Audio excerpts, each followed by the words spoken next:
अब जो टॉपिक है हिस्ट्री का बहुत इंपॉर्टेंट टॉपिक है, मालाबार विद्रोह के बारे में हम लोग बात करेंगे। मालाबार विद्रोह के शहीदों को हटाने की सिफारिश पर आईसीएचआर ने अपना फैसला टाल दिया है। दैट्स वाई ये टॉपिक न्यूज में आ रहा है। यानी कि Indian council of historical research ने भारत के स्वतंत्रता सेनानियों की सूची से, यानी कि इंडिया के अंदर जो स्वतंत्रता सेनानी है, इंडिया के जो फ्रीडम फाइटर्स हैं, उनकी लिस्ट में से बताया जा रहा है कि वरियम कुन्नाथु कुन्हामद हाजी, या फिर सिंपली वरियम कुन्नाथु हाजी और अली मुसलियार के साथ 1921 के मालाबार विद्रोह के शहीदों को हटाने की सिफारिश पर अपना फैसला टाला है। अब देखो यहां पर किस चीज पर आपको मेनली फोकस करना है, जो एग्जामिनेशन में पूछा जाएगा कि मालाबार रेबिलियन, मालाबार विद्रोह जो है वो कब का है। तो आपके पास ईयर आ चुका है 1921, 1921 का मालाबार रेबिलियन हम लोग को देखने को मिलता है। Right, point to be noted.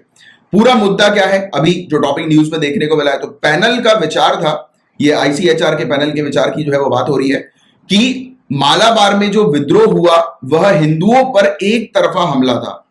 अशांति के दौरान सिर्फ 2 अंग्रेज मारे गए थे और इसलिए विद्रोह को स्वतंत्रता संग्राम का हिस्सा नहीं माना जा सकता है। मतलब कि पैनल जो है ये कह रहा है कि ये जो विद्रोह जो था, आप इसको विद्रोह नहीं कहोगे क्योंकि ये ब्रिटिशर्स के अगेंस्ट नहीं था, ये कम्युनल वायलेंस था। आपस में हिंदू और मुस्लिम जो थे वो आपस में भिड़ गए थे। राइट, तो इसलिए आप इसको विद्रोह का जो है वो, यानी कि इंडियन फ्रीडम फाइटर की लिस्ट में जो है वो, इसमें जो विद्रोह में जो लोग शामिल थे तो उनका नाम मत लिखो। राइट, तो ये चीज हम लोग को देखने को मिली। और सब कमेटी जो है, उप समिति, तो इन्होंने मालाबार विद्रोही नेताओं, ज्यादातर मुसलमानों को सूची से हटाने की सिफारिश की थी और इससे कुछ लोग इतिहास को विकृत करने के प्रयास के रूप में देखते हैं। मतलब ये जो पूरी घटना जो हम लोग को देखने को मिली, तो काफी सारे लोग बोल रहे हैं कि आप जो है वो हिस्ट्री को जो है वो डैमेज कर रहे हो, खराब कर रहे हो। तो ये बस बेसिक सी न्यूज है, ये काम की नहीं हमारे इतनी, बस बेसिक्स आपको आइडिया होना चाहिए कि इस प्रकार का मुद्दा चल रहा है। मेन जो आपके लिए काम का था, ये 1921 ईयर है, 1921 का मालाबार रेबिलियन आपके लिए काम का है। तो ध्यान से सुनो, मपीला रेबिलियन या मोपला रेबिलियन या मालाबार रेबिलियन, इस नाम से इसे जाना जाता है। 2021 का ये रेबिलियन है। हिंदू और मुस्लिम्स के बीच में ये दंगे हुए थे स्टार्टिंग में 19th और 20th सेंचुरी के समय पर। मोपला कौन है? मुस्लिम से मालाबार के। मोपला जो है ये ब्रिटिशर्स के अगेंस्ट और हिंदू लैंडलॉर्ड्स के अगेंस्ट, जो जमींदार जो थे हिंदू जमींदार, उनके खिलाफ जो है ये खड़े हो गए और इन्होंने लड़ाई लड़ना जो है वो शुरू कर दिया, स्पेशली नदन केरला वाला जो एरिया मालाबार, वहां पर। राइट, और ये लगातार 19th और 20th सेंचुरी की लगातार दंगे हम लोग को सीरीज जो है वो दंगों की देखने को मिली थी। राइट, किसने करी? मुस्लिम्स ने करी। कहा के? नदन केरला, यानी कि मालाबार के जो मुस्लिम्स हम लोग को जो है वो देखने को मिलते हैं, राइट, जिनको मोपला कहा जाता है, उन्होंने लड़ाई लड़ी ब्रिटिशर्स के अगेंस्ट और हिंदू लैंडलॉर्ड्स के अगेंस्ट। राइट, तो ये दंगे जो है वो हम लोग को देखने को मिले। अब विद्रोह के कारण और परिणाम की अगर हम लोग बात करें तो ब्रिटिश औपनिवेशिक शासन, तो पहली बात तो शुरुआत हुई थी विद्रोह की ब्रिटिश कॉलोनियल रूल के अगेंस्ट। ब्रिटिशर्स ने जो पॉलिसीज बनाई थी, राइट, लैंड को लेकर, जमीन को लेकर हैवी टैक्सेस जो इंपोज किए हुए थे, तो उसको लेकर ऑलरेडी वहां के मुस्लिम जो है, मालाबार क्षेत्र के मुस्लिम मोपला जो है वो काफी परेशान थे। तो उन्होंने ब्रिटिशर्स के अगेंस्ट जो है वो एक्शंस लिए। फिर हिंदू लैंडलॉर्ड जो फ्यूडल सिस्टम जो था उसके अगेंस्ट भी जो है उन्होंने एक्शन लेना शुरू किया, राइट, हिंदुओं के अगेंस्ट। और फिर यही हुआ कि स्टार्टिंग में जो है वो ब्रिटिशर्स के अगेंस्ट जो है वो विद्रोह था और बाद में जाकर विद्रोह जो है एक कम्युनल वायलेंस बन गया। हिंदू मुस्लिम दोनों के अगेंस्ट ये लड़ाई हम लोग को जो है वो बाद में जाकर देखने को मिली।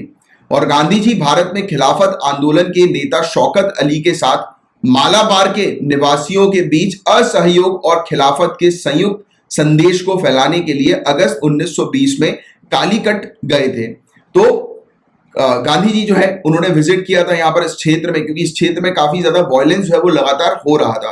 तो गांधी जी ने सोचा कि शौकत अली जी के साथ मिलकर इस क्षेत्र पर जो है वो एक तो खिलाफत मूवमेंट जो है उसको जो है वो स्प्रेड किया जाए और नॉन कॉपरेशन मूवमेंट को जो है वो स्प्रेड किया जाए, उसके कंबाइंड मैसेज को जो है वो स्प्रेड किया जाए। इवन गांधी जी ने आह्वान के जवाब में मालाबार और मप्पिलाज में एक खिलाफत समिति का गठन तक किया।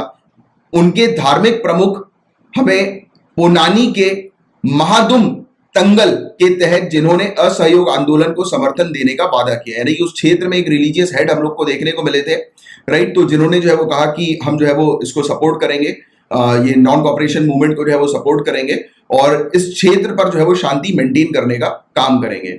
बट एक्चुअली काफी सारे लोग जो थे, जो किराएदार वगैरह जो थे, उनकी काफी सारी शिकायत थी, कार्यकाल की सुरक्षा से रिलेटेड शिकायत थी, उनके ऊपर जो है वो काफी ज्यादा किराया उनसे वसूला जा रहा था, राइट, काफी रेंट जो है वो लिया जा रहा था। और बाकी जैसे ही रिन्यूअल होता था, यानी कि आपका जो रेंट एग्रीमेंट है उसको रिन्यू करना है, तो उस पर भी हैवी फीस जो है वो लगाई जाती थी। तो इस प्रकार की, और कई बार जमींदार जो होते थे वो अननेसेसरली जो है वो वसूली जो है वो करते थे। तो ये सब शिकायतें थी वहां पर रहने वाले निवासियों की। वो बोलते थे कि इस क्षेत्र पर जो है वो इनके ऊपर काफी एक्सप्लॉइटेशन हो रहा है, अननेसेसरली जो है वो इनके ऊपर दबाव जो है वो डाला जा रहा है, राइट। तो ये उन्होंने जो है वो शिकायत करी और ब्रिटिश सरकार ने बहुत आक्रामकता के साथ जवाब दिया और इसे दबाने के लिए गोरखा रेजिमेंट लाकर मार्शल लॉ लगा दिया। तो जब इन्होंने शिकायत करी तो ब्रिटिश सरकार ने वहां पर आप कह सकते हैं कि अपनी एक मिलिट्री यूनिट जो है वो, यानी कि गोरखा रेजिमेंट जो है वो सेटअप कर दिया, राइट, मतलब इनके रिवोल्ट को जो है वो दबाने के लिए, विद्रोह को जो है वो दबाने के लिए। तो ये चीज हमें देखने को मिली। ब्रिटिशर्स ने फिर काफी सारे जो यहाँ पर रहने वाले जो मोपलास थे उनको जब अरेस्ट किया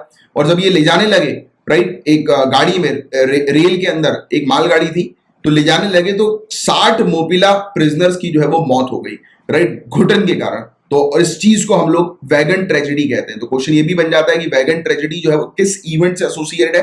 तो मोपला रेबिलियन या मालाबार रेबिलियन, ये थोड़ा सा आप ध्यान में रखिएगा, राइट। अप्रोक्सीमेटली 60 मपीला प्रिजनर जो है वो रस्ते में जो है वो सफोकेशन के साथ कारण जो है वो उनकी मौत हो गई, ऐसा जो है वो बताया गया। तो वेगन ट्रेजेडी भी आपको पता लग गया, मालाबार रेबिलियन के बारे में भी आपको पता लग गया, पूरी स्टोरी क्या है, पूरा इवेंट क्या है उसका भी आइडिया लग गया, और 1921 ये आपको ध्यान में रखना है। सिर्फ इतनी चीजें हैं इस टॉपिक के अंदर, इसके बाहर का और कुछ आपसे नहीं पूछा जाएगा। क्योंकि हिस्ट्री का थोड़ा सा क्या रहता है कि हिस्ट्री में कई बार जो होता है ना, जो चीजें कई बार लोग बाग हिस्ट्री में पूरा डूब जाते हैं। आपको डूबना नहीं है हिस्ट्री के अंदर, हर एक पॉइंट याद रखने की जरूरत नहीं। द इंपॉर्टेंट इज आप ब्यूरोक्रेसी की तैयारी कर रहे हो, ईयर देख लो, इवेंट का एक आइडिया ले लो कि पूरा इवेंट क्या है, स्टोरी क्या है, उसके एक दो लाइन में आइडिया ले लो।